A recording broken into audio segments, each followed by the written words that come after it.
In 1946, these two men created the world's first computer company. 5 years later, they were broke, victims of a political witch hunt. Apparently, the President and I now agree on the necessity of getting rid of communists. And muscled out by a company that no one could beat. The untold story of the computer industry's rocky beginnings is finally revealed on Inventing the Future, tonight on The Machine That Changed the World. Funding is made possible by UNISYS, meeting the mission-critical information systems needs of business and government worldwide. At UNISYS, we make it happen. And by the 90,000 members of the ACM, computer professionals advancing human capabilities through information technology. And the National Science Foundation.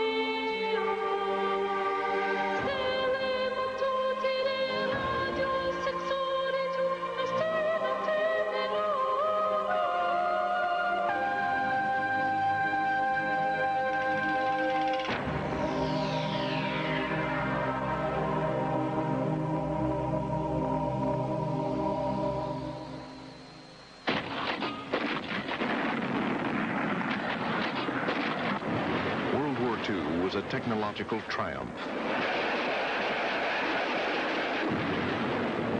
It gave birth to radar, financed the development of rockets,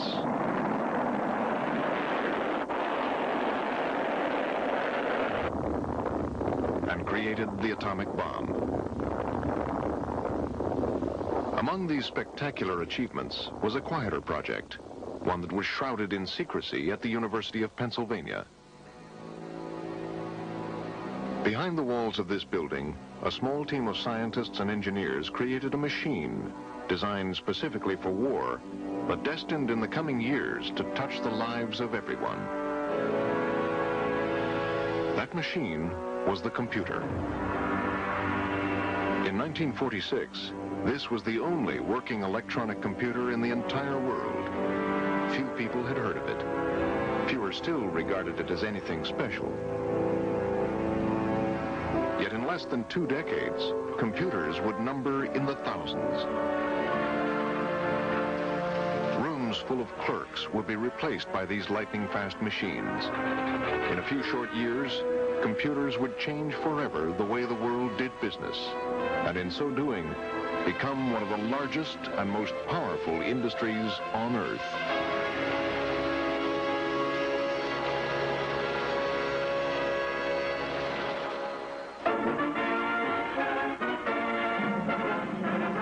In 1946, American moviegoers caught their first glimpse of this strange new machine.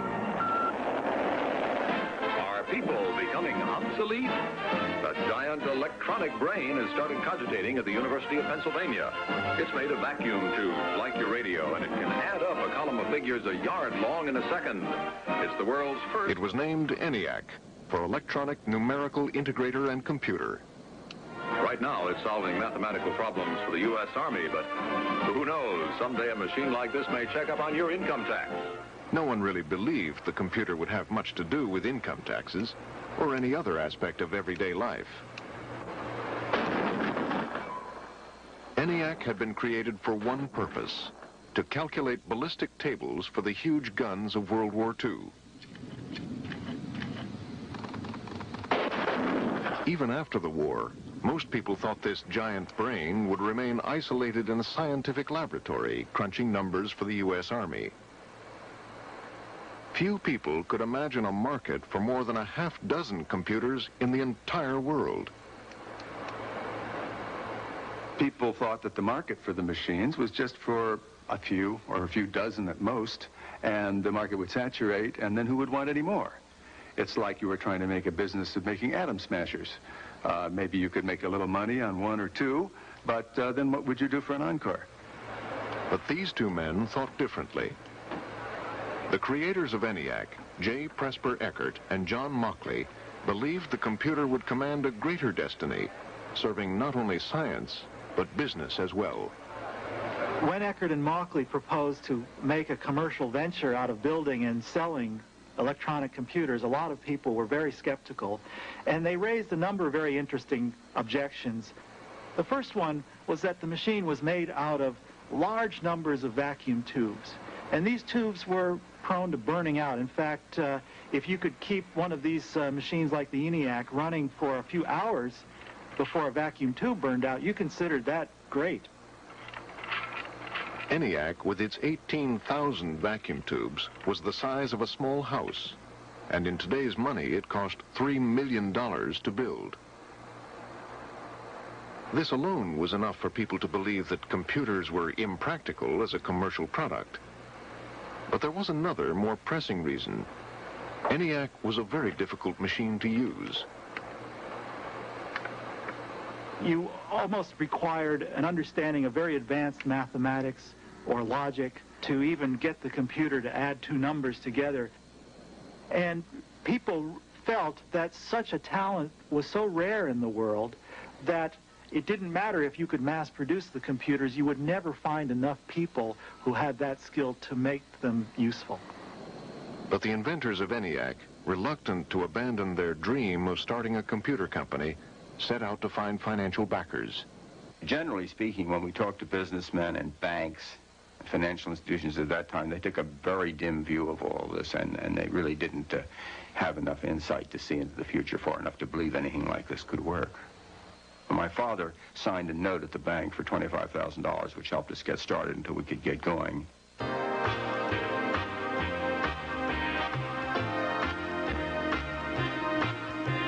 With that modest sum in hand, Presper Eckert and John Mauchly launched the world's first commercial computer company. This small Philadelphia firm constituted the entire U.S. computer industry in 1946. The next order of business for the two entrepreneurs was to find a customer for their product. But who besides the United States Army would want such a machine? Eckert and Mauchly knew the answer to that question lay in the business community. Since the turn of the century, business relied on punched card tabulating machines for their record-keeping and accounting needs. One installation contained many single-purpose machines. Key punch machines to punch data onto cards.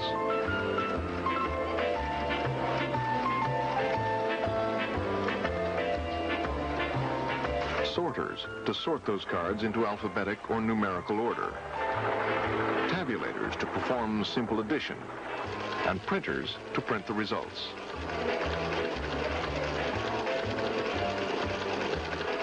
Armies of clerks spent their days performing the same operations, shuffling punched cards from machine to machine.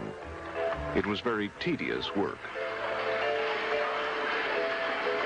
Whenever you see tedium or repetitiveness of any kind, that's a candidate for computation.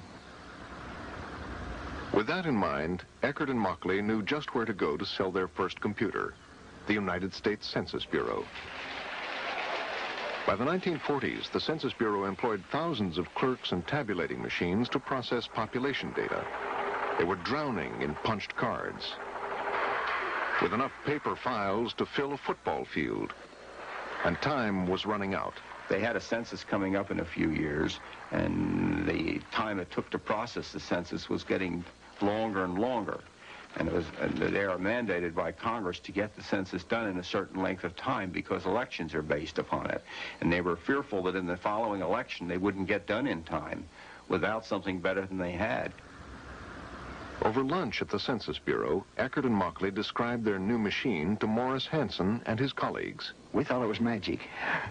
We didn't believe it was really feasible to begin with. As we talked more and more with them, we came to believe that they knew what they were talking about and that they had already demonstrated some important aspects of it in ENIAC. With this order from the Census Bureau, the computer industry had finally begun.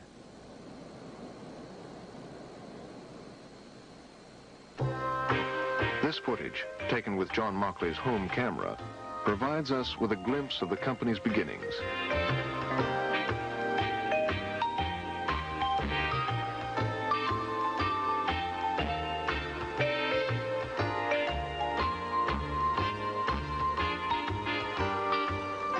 They named their computer Univac, or Universal Automatic Computer.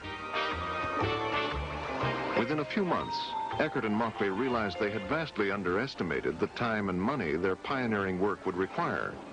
The company soon fell badly behind schedule and seriously in debt. It was a pattern the two inventors would repeat time and time again. They were terrific engineers and designers. They were not terrific business people. They had problems, and they gave us estimates, and unfortunately for them, in a sense, we made a contract with them, a fixed-price contract to produce Univac, which ties us down legally. And that wasn't enough money for them to produce a Univac, nor was the time schedule enough.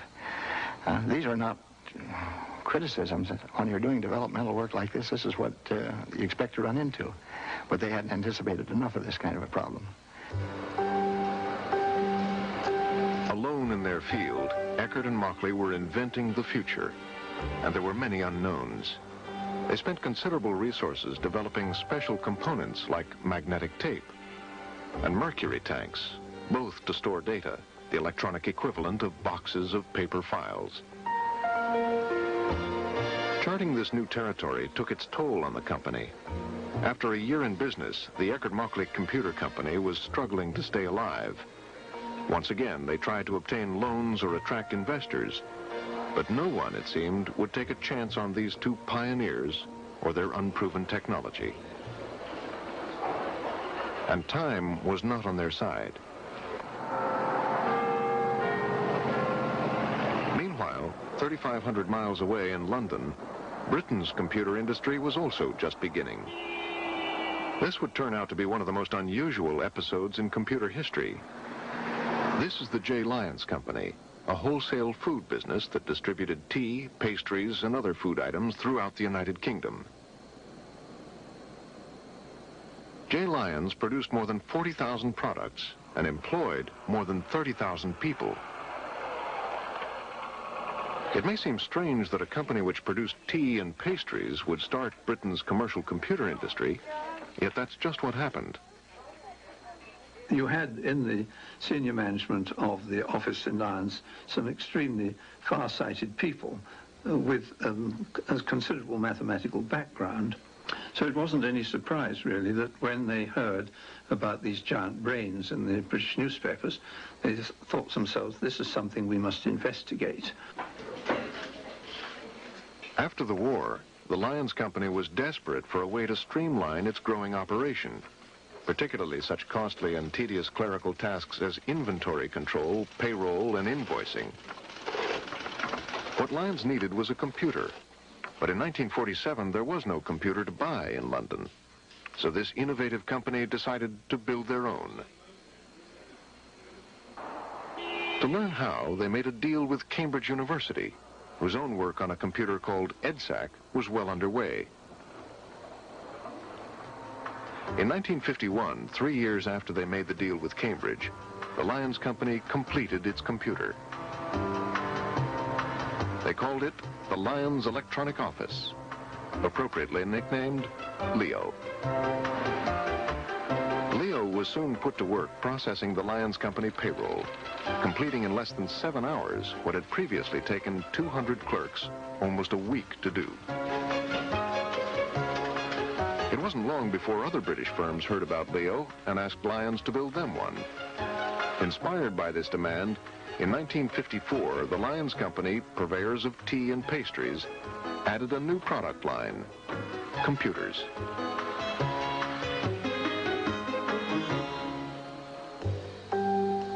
Back in America, Eckert and Mockley's path had not gone as smoothly.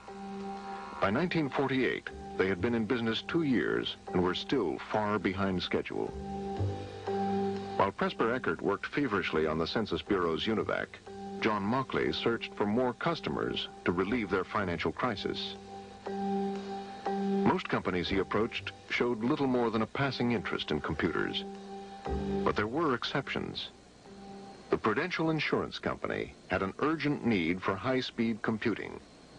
Hundreds of new accountants would have been needed to comply with a new law, requiring them to recalculate insurance rates. To help with this massive job, Prudential ordered a Univac in 1948. There were other contracts under negotiation, important Defense Department contracts that could have put the Eckert-Mauchly Company on the road to solvency. But on top of everything else, political events would get in the way. Apparently the President and I now agree on the necessity of getting rid of communists.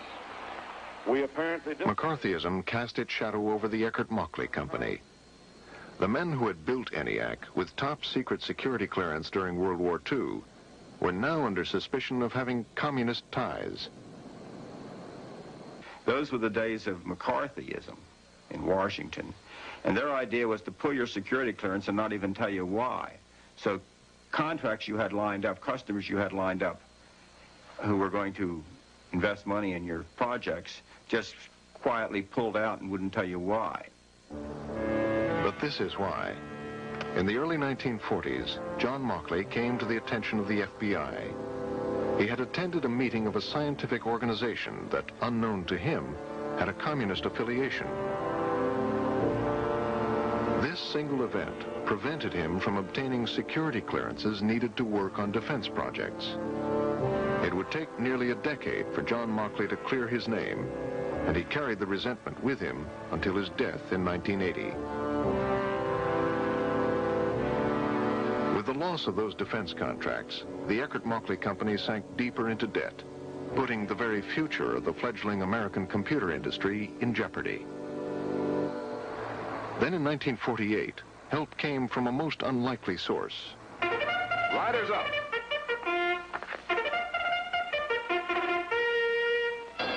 And they're off. The American Totalizator Company, makers of the mechanical equipment that calculated odds and displayed payoffs at racetracks, was headed by Harry Strauss. A man of vision, Strauss foresaw the day when computers might replace his totalizator equipment. To hedge his bets, Strauss purchased a 40% interest in Eckert-Mauchly, injecting desperately needed funds into the company. For the next year, the Eckert-Mauchly Computer Company underwent rapid expansion, increasing staff from 40 to 134 employees. But this prosperity would be short-lived. Eckert-Mauchly's last best hope vanished when Harry Strauss died in a plane crash in October 1949. 1 month later, Strauss's partners notified Eckert-Mauchly they wanted out of the computer business. When they just wanted to get out of something which they regarded as a financial loss, they also didn't think it was going to work. They didn't have any faith in it, as Mr. Strauss did. And so they encouraged us to get somebody else to buy the idea out as soon as possible. All was lost for the two inventors who had had such high hopes only 4 years earlier. It was now clear the American computer industry, if there was to be one at all, would not be led by the Eckert-Mauchly Company. On February 1st, 1950, Presper Eckert and John Mauchly sold their firm to Remington Rand, by then one of the largest business machine companies in the world. Remington Rand sold a variety of products, including typewriters, filing cabinets, and punched card tabulating machines. But to the general public, they were best known for their electric shavers.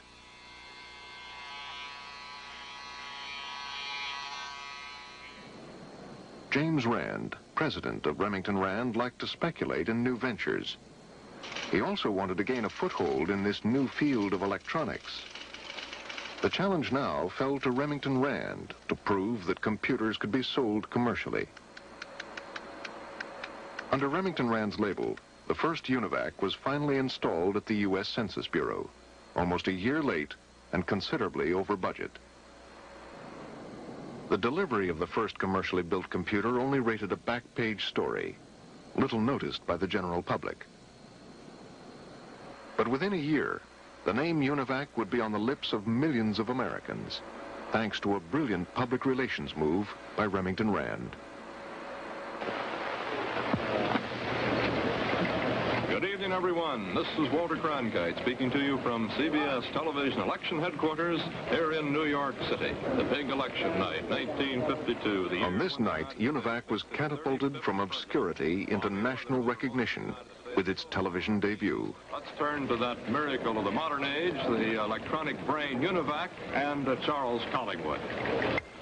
This is the face of a Univac. Now, Univac is a fabulous electronic machine which we have borrowed to help us predict this election from the basis of the early returns as they come in. Univac is going to try to predict the winner for us just as early as we can possibly get the returns in. For the first time, a computer was asked to predict the outcome of an election. But things didn't go exactly as planned. About the theory of this. This is not a joke or a trick. It's an experiment. We think it's going to work. We don't know. We hope it'll work. At any rate, at 8 o'clock, Collingwood asked Univac to type out its prediction. Can you say something, Univac?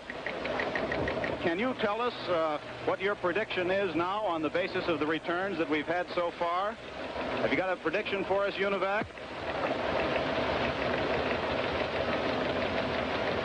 I don't know. I think that Univac is probably an honest machine, a good deal more honest than a lot of commentators who are working, and he doesn't think he's got enough to tell us anything about yet. But we'll be back with him later. What Collingwood didn't know was that Univac did have something to say, and this was it.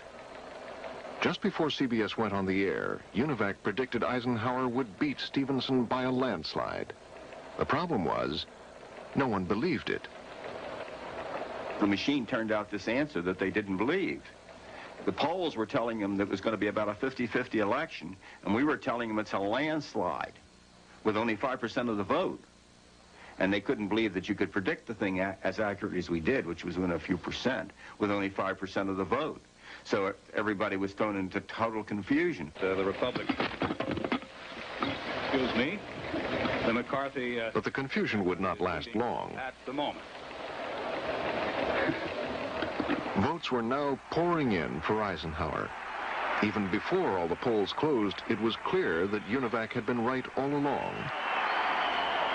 General Eisenhower was winning by the largest landslide in the nation's history. After midnight, CBS confessed to the public what had happened.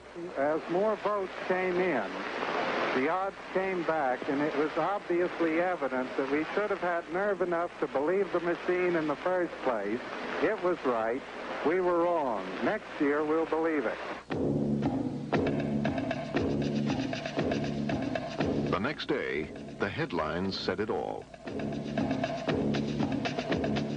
The whole world took notice of Univac.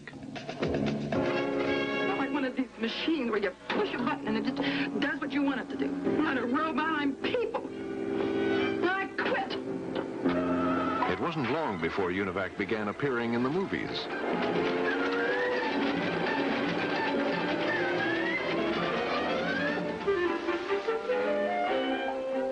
Even in cartoons. While Univac captured the attention of Hollywood, it was also catching the eye of its intended customers. By the end of 1953, there were 3 Univacs installed and orders for 9 more. And there seemed to be no competition in sight. Not even from Remington Rand's closest rival.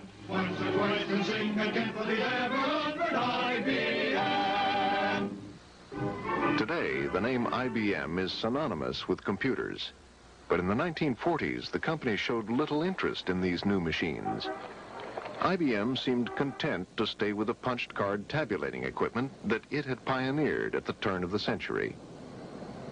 And since that time, IBM had placed tabulating machines in every conceivable business environment, from small wholesale firms to huge data processing centers. For half a century, IBM had grown rich on a technology that would soon be rendered obsolete by electronic computers. Yet IBM did not recognize it. The president of IBM, Thomas Watson Sr., was not unaware of computers. He had even built this monstrosity called the SSEC. It was a hybrid machine, part electronic, part electromechanical. Completed in 1948, Watson dedicated the SSEC to scientific research, thus ending his foray into computers. Like most people at the time, he thought computers were purely scientific machines. He did not believe they posed any threat to his beloved tabulating equipment. But when the Census Bureau, an organization that used hundreds of tabulators, ordered a Univac, one IBM vice president became alarmed. Tom Watson, Jr. I'll never forget how I felt about the Eckert-Monkley contract in the Census Bureau. I felt a sense of great panic, and went back to New York City from Washington, and had a late-night conference saying, look, this is the beginning of the end for the IBM company unless we recognize it and do something about it. Tom Watson, Jr. knew that IBM could lose everything if the company didn't get into the computer business. But nothing was done at IBM without his father's approval. He would not listen to those of us in IBM who were advancing those thoughts. However, he would listen to his son. He would oppose his son. When he opposed or disagreed with others in IBM management than his son, their jobs were in jeopardy. Therefore, he created a culture of yes men around him. His son was not a yes man. His son fought his father, contested his father's views, and of course, being the son, he survived. But when I'd say, well, look, Dad, if we don't take this business, somebody else will take it for us, because we're now being pushed by the market. We're market-driven. We're not driving the market. The market is driving us. We ought to try to get ahead of it. Some stormy sessions getting there, but at the end of the road, he was agreeable. IBM finally took its first steps into the computer age with a production line of 20 scientific computers. The year was 1951. 5 years after Eckert and Monkley had started their Univac. That delay would come to haunt Tom Watson, Jr. For while IBM was building its scientific computer, Univac was slowly stealing away IBM's commercial customers. This so infuriated the younger Watson that he vowed to focus all his energy beating Univac. And this time, he was free to lead the charge. After 40 years at the helm, Thomas Watson Sr. stepped aside, putting his son Tom in charge of the company. IBM's fate was now in Tom Watson Jr.'s hands.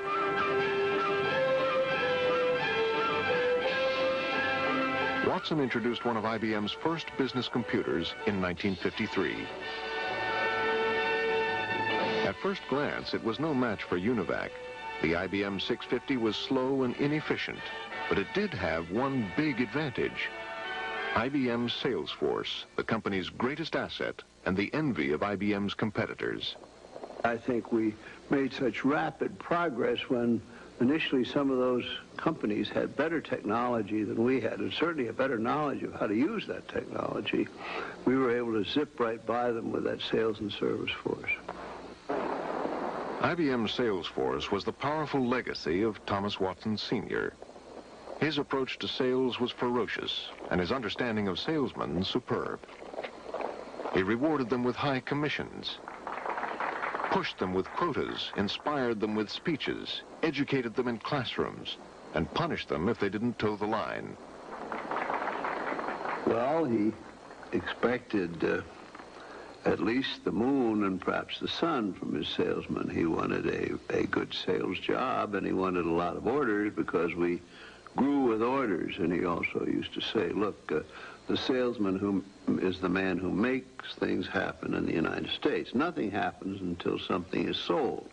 Then it's manufactured, it's delivered, it's used, but nothing happens. And so the salesman, in his mind, was a sort of an American hero, and perhaps very high on the list of American heroes. These heroes of IBM soon convinced hundreds of ordinary businessmen to buy the 650 computer.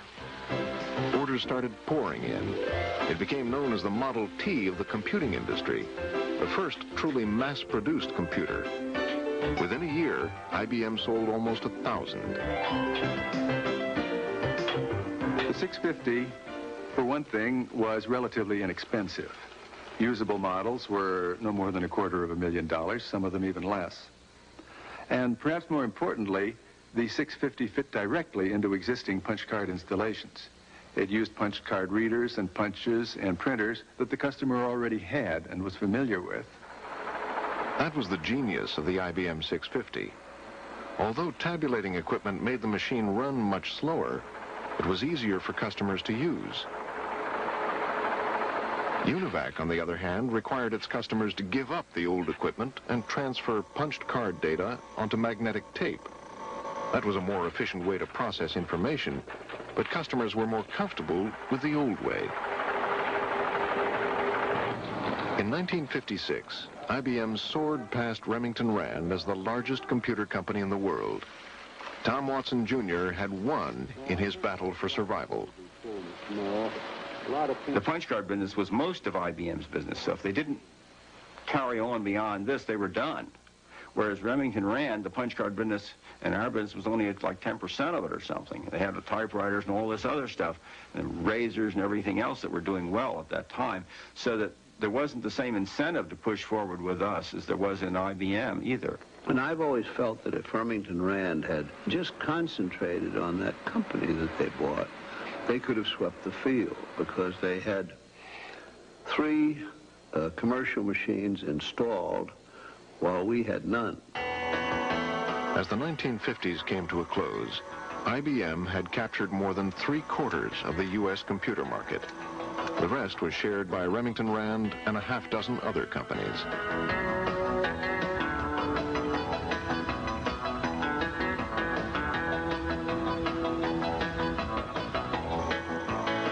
With almost 10,000 computers in operation in the United States, it was now clear, even to the early skeptics, that computers could be a useful and reliable business tool.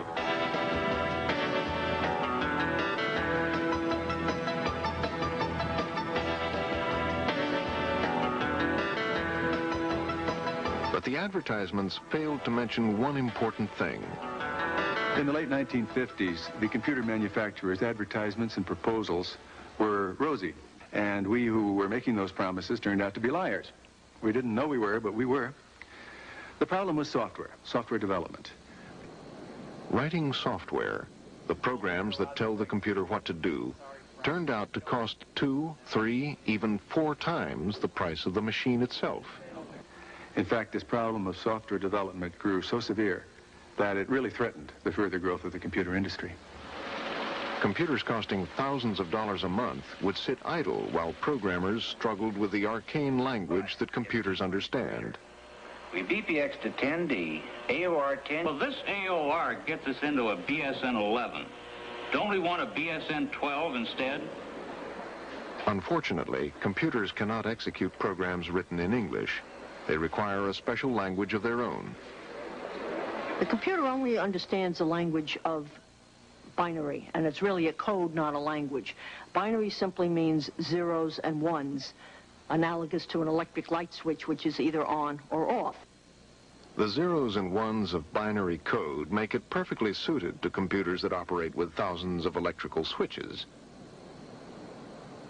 In binary, the number 1 represents a switch that is turned on, and the number 0 represents a switch that is turned off.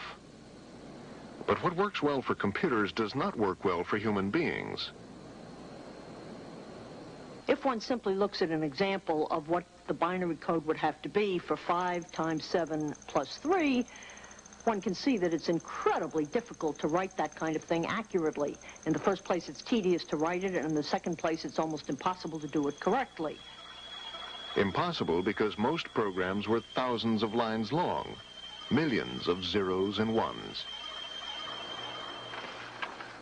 Programmers labored long and tedious hours trying to create programs, often to find they just didn't work.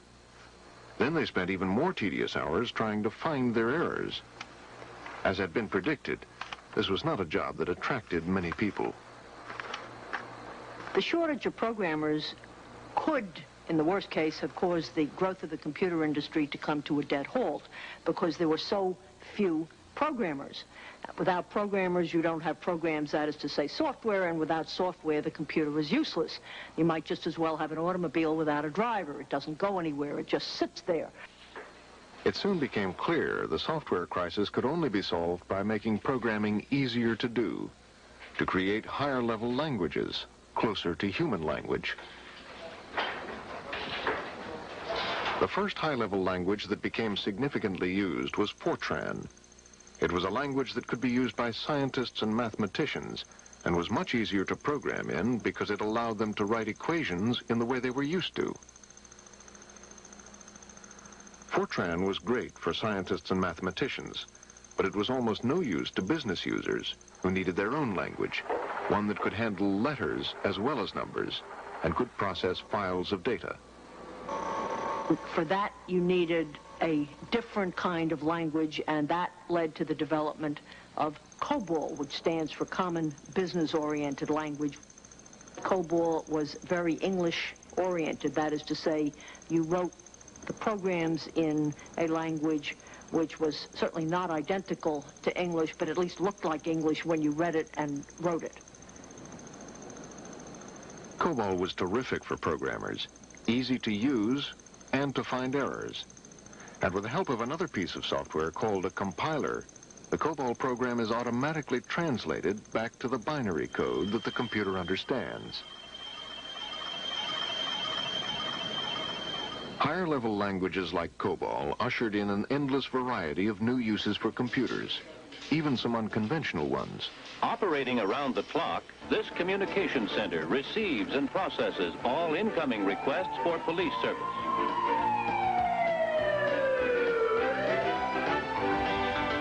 In Kansas City, Missouri, the American Hereford Association dedicated a new electronic computer. On hand to push the starting switch, America's grand champion Hereford Bull HR Silver Image 70. This hoof switch started a new IBM 1401 computer that will keep track of all registered Herefords. Silver Image thus became the first animal ever to trace his own ancestry and appeared quite interested in the results. But most computers were found in administrative offices, where those armies of clerks were beginning to disappear, replaced by a single computer. Computers also started showing up in factories, controlling machines and processes that once required hundreds of human hands.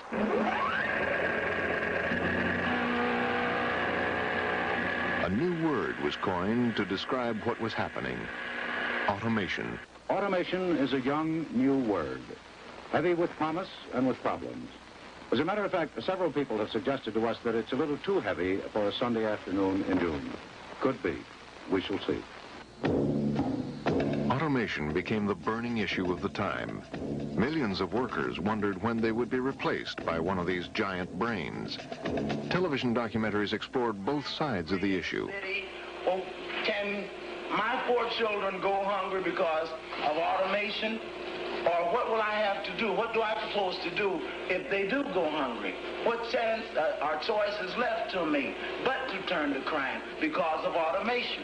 And it's true that this plant will cause a layoff of some of our loyal workers. However, it's a necessity to do it to be competitive in today's industry. Funny, I thought you'd never get back. Hollywood also reflected the growing fear of computers in the workplace. No. Do you know what he's doing here? What? He's trying to replace us all with a mechanical brain. He's under special assignment to Azai to see if MRAC can be adapted to this department. That means the end of us all. Peg, calm down. No machine can do our job. That's what they said in payroll. Movies like Desk Set revealed the conflicting emotions computers stirred up in society. While many people viewed them with fear and disdain, others thought they represented progress, the future, a relief from tedious tasks. Girl, good girl. But perhaps the staunchest advocates for computers were the computer manufacturers. Tom Watson Jr. was often called upon to defend his machines against an onslaught of bad publicity. A lot of people call these machines giant brains, and whenever I hear the term, it makes me shudder, because they are giant tools. They're certainly not giant brains. And if you have good tools, you're upgrading man, not downgrading him. That was a common argument, that computers replaced jobs nobody wanted. Certainly it was true at the Bank of America, which employed 2,500 bookkeepers just to process personal checking accounts. Every day they sorted and recorded more than 9 million checks. It was an exceptionally tedious job for humans, but the perfect job for a computer. In 1961, the Bank of America replaced its entire staff of bookkeepers with a computer system named IRMA. This is Los Angeles, and I'm Ronald Reagan. May I hear, please, from George? In one of his lesser-known roles, Ronald Reagan was the commercial spokesman for General Electric, IRMA's manufacturer. The Bank of America has called this new system Electronic Recording Method of Accounting, or by the more familiar and friendlier term, IRMA. A competent, experienced bookkeeper using conventional mechanical equipment is expected to do the sorting and posting for about 250 accounts an hour. IRMA can sort and post 550 accounts a minute. Magnetic ink characters were the key to the IRMA system. Using those numbers, the checks were sorted at the rate of 750 a minute, and the account information was kept on reels of magnetic tape. IRMA was more than 100 times faster than the best human bookkeeper, and virtually error-free.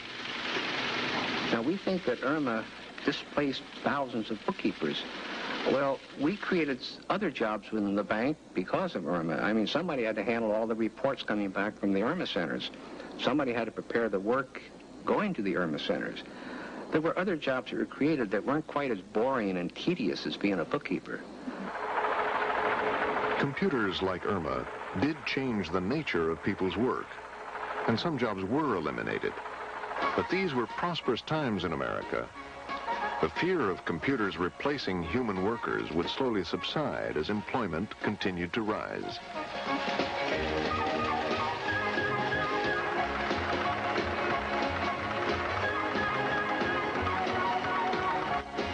One industry that was experiencing unprecedented growth during the 1950s was the vacuum tube business. Computers gobbled up vacuum tubes as fast as the manufacturers could turn them out. This Air Force computer alone used 55,000 vacuum tubes. And tubes were at the heart of every radio. An electronics' newest marvel, television. But the vacuum tube boom was about to come to an abrupt end, thanks to a tiny electronic component that some have called the most important invention of the 20th century, the transistor.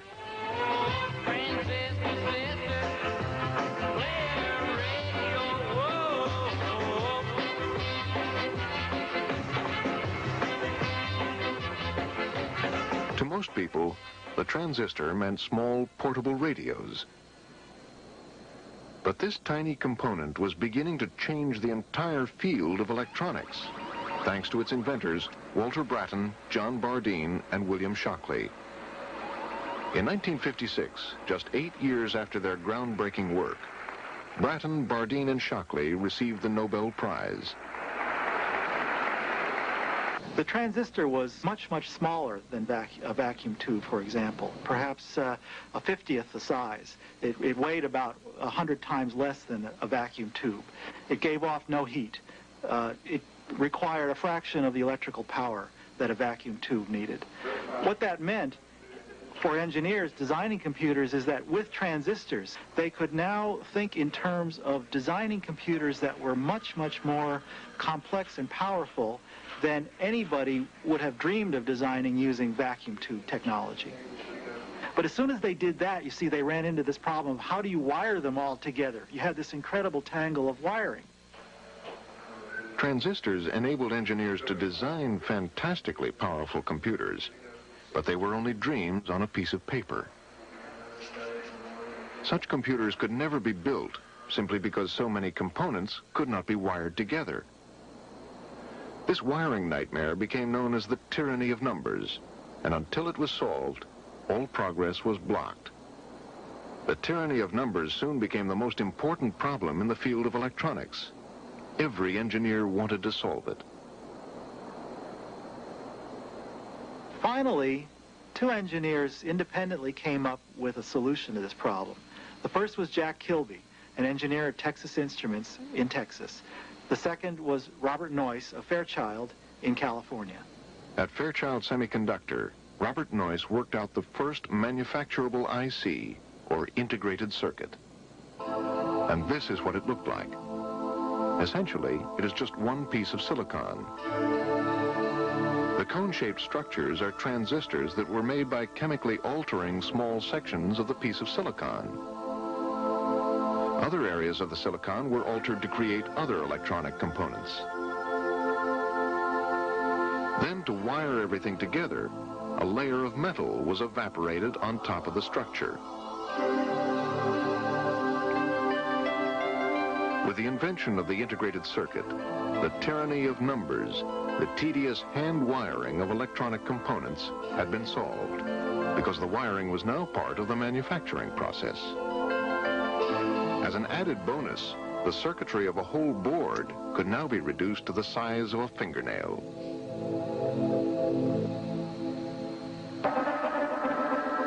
Both Texas Instruments and Fairchild announced the integrated circuit in 1959. But surprisingly, electronics firms were not interested in buying this new marvel. For some, the integrated circuit was just too radical a change. But for most, it was just too expensive. For 2 years, ICs lay virtually unused by the electronics establishment.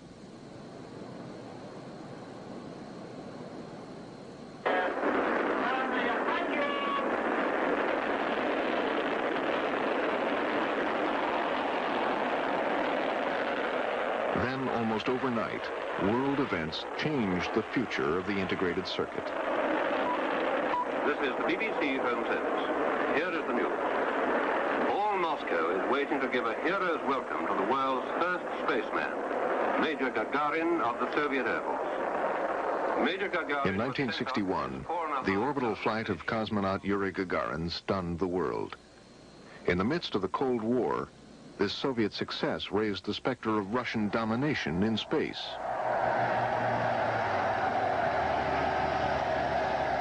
Facing sharp criticism at home and embarrassment abroad, President Kennedy issued a remarkable challenge to the nation's scientific community. I believe that this nation should commit itself to achieving the goal, before this decade is out, of landing a man on the moon and returning him safely to the Earth. The challenge of sending a man to the moon fell to NASA's scientists, who quickly realized that a spaceship would need to have its own computer on board to enter and leave the lunar orbit.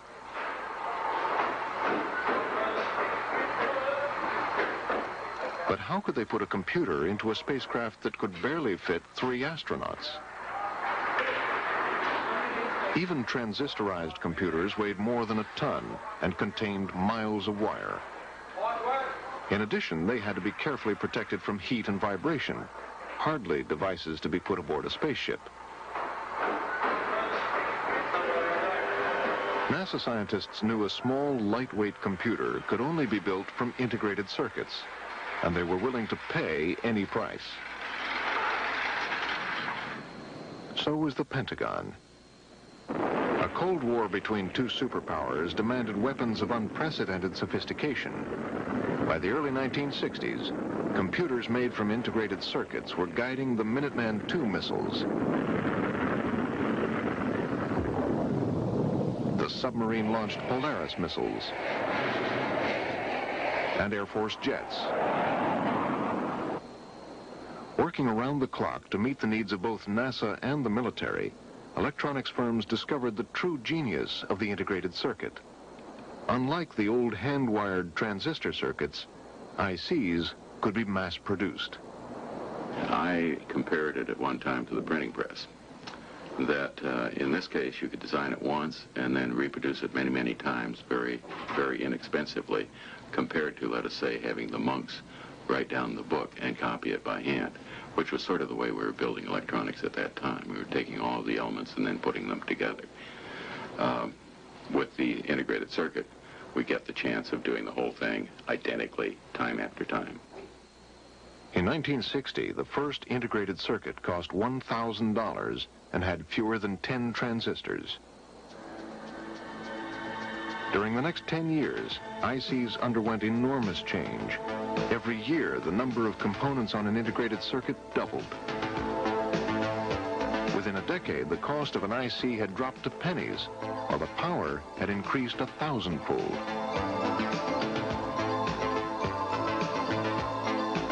Nothing like this had ever happened in the history of any commercial product. A favorite analogy is if the auto industry had moved at the same speed as our industry. Your car today would cruise comfortably at 1 million miles an hour, probably get 500,000 miles per gallon of gasoline. But it would be cheaper to throw away your Rolls Royce and buy a new one than to park it downtown for the evening. As the electronics industry grew, these California peach and prune orchards were transformed into the concrete and steel of Silicon Valley. With 200 electronics firms in a 30-mile strip of land, even the streets bear witness to the growing importance of this new industry.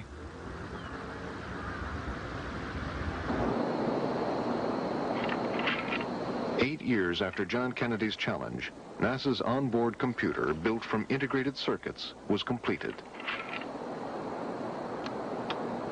For its power, it was the smallest computer in the world.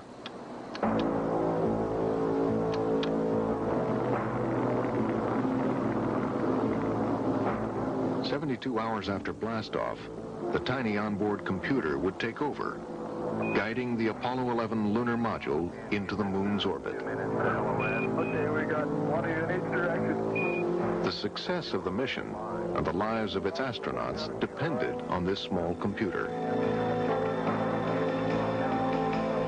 It was the ultimate test of the integrated circuit's reliability. You are go for TLI, over. The astronauts would have to maneuver into orbit on the far side of the moon, out of contact with mission control. We'll see you on the other side, over. Roger out. And we've had loss of signal as Apollo 11 goes behind the moon. Everything was okay up here. It was right. Now they were on their own, their fate resting on the ability of the onboard computer to ease them into orbit.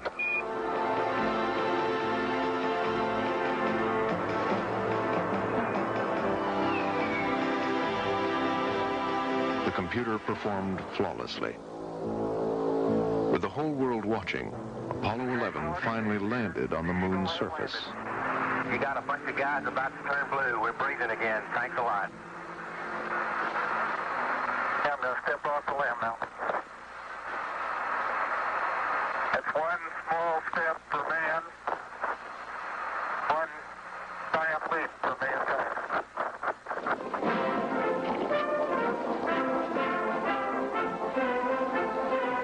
This remarkable achievement was celebrated by millions of Americans, among them a generation of children who had never known a world without space travel or computers.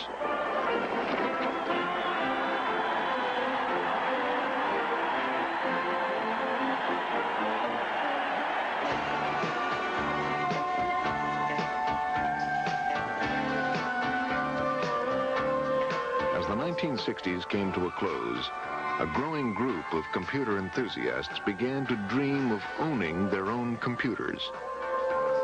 This was the thing we had grown up to love. When I was in high school, I told my father that someday, back then the mini computer with 4K of RAM cost as much as a house. I told my father, I've decided that someday I'm going to have an apartment instead of a house, and I'm going to buy myself a computer. I'm going to be the one person that owns a computer. Steve Wozniak and his partner Steve Jobs, children of the Woodstock generation, would help write the next chapter of the computer revolution, putting the power of the computer into the hands of millions of people.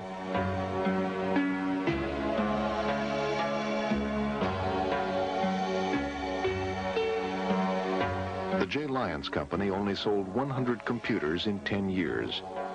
Today, the descendants of the Leo Computer Division, like most of Britain's computer industry, is owned by Fujitsu. IBM is now the most profitable corporation in the world, with assets larger than many nations. Eckert and Mauchly's patent for the ENIAC computer was judged invalid in 1971. Today, no one holds a patent for the invention of the computer.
Funding is made possible by UNISYS, meeting the mission-critical information systems needs of business and government worldwide. At UNISYS, we make it happen. And by the 90,000 members of the ACM, computer professionals advancing human capabilities through information technology. And the National Science Foundation. Next time on The Machine That Changed the World, two California kids lead the PC revolution. I was not designing a computer with any idea we'd ever start a company, ever have a product, ever be successful. But Apple Computer became the fastest-growing company in history. Now, smaller, faster, and cheaper, some people loved computers. Some hated them. A paperback computer, next time on The Machine That Changed the World.